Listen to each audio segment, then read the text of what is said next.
In front of me is BLACKVIEW Tab 8, and let me show you how to change language on the following device. So currently we are set up with English, as you can see, and if you want to change it, you need to reach the settings at first, then find and select languages and input, and pick languages.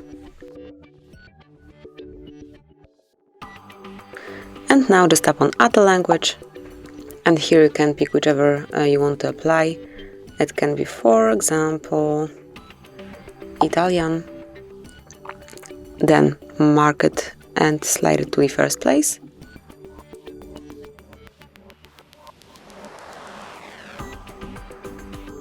And now your device is in Italian, as you can see. It has been already changed. And this is it.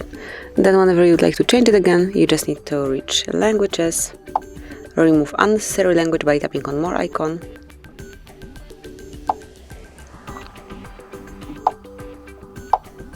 more icon, select remove, mark the language that you would like to delete and tap on bin icon.